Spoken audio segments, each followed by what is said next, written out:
ಬನ್ನಿ ಶಕ್ತಿಪೀಠ ನಾಗಪೂಷಾಣಿ ಅಮ್ಮನ್ ಕೋವಿಲ್ಗೆ ಹೋಗೋಣ. ಇದು ನೋಡಿ ಜಾಫ್ನಾ ಐಲ್ಯಾಂಡ್, ಇಲ್ಲಿಂದ ಕೈಟ್ಸ್ ಐಲ್ಯಾಂಡ್, ಇಲ್ಲಿಂದ ನೀವು ಲೆಫ್ಟ್ ತಗೊಳ್ಳಿ, ಈಗ ಸಿಕ್ತು ಧರ್ಮಕೊಂಡು ಐಲ್ಯಾಂಡ್.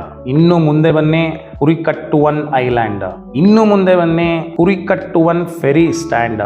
ದೋಣಿ ಹತ್ತಿ ಇಲ್ಲ ಈಜ್ ಹೊಡೀರಿ, ನಾಗದ್ವೀಪ ಐಲ್ಯಾಂಡ್ ಸಿಗುತ್ತೆ. ಇಲ್ಲಿಂದ 30 ಕಿಲೋಮೀಟರ್ ಸ್ಟ್ರೈಟ್ ಲೈನ್ ಎಳಿರಿ, ನಮ್ಮ ತಮಿಳ್ನಾಡು. ಹೆಂಗಿದೆ? ಈ ಐಲ್ಯಾಂಡ್ ಬಿಟ್ಟು ಐಲ್ಯಾಂಡ್ ಏನ್ ದಾಟ್ತೀವಿ, ಈ ಡ್ರೈವ್ ಮಾತ್ರ ಸೂಪರ್. ನೋಡ್ತಾ ಹೋಗಿ.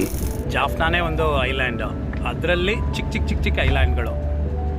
ಆ ಚಿಕ್ಕ ಐಲ್ಯಾಂಡಿಂದ ಇನ್ನೊಂದು ಚಿಕ್ಕ ಐಲ್ಯಾಂಡ್ಗೆ ಹೋಗ್ತೀವಿ, ಅಲ್ಲಿಂದ ಫೆರಿ ತಗೊಂಡು ಇನ್ನೊಂದು ಚಿಕ್ಕ ಐಲ್ಯಾಂಡ್ಗೆ ಹೋಗ್ತೀವಿ ಇವಾಗ. ಈಗ ಬನ್ರಪ್ಪ ಫೆರಿ ಹತ್ತೋಣ. ನಾಗಪೂಷಾಣಿ ಅಂಬಾಳ್ ಕೋವಿಲ್, ಇದು ಶ್ರೀಲಂಕಾದ 2ನೇ ಶಕ್ತಿಪೀಠ. ಅದ್ಭುತ ಅಲ್ವಾ?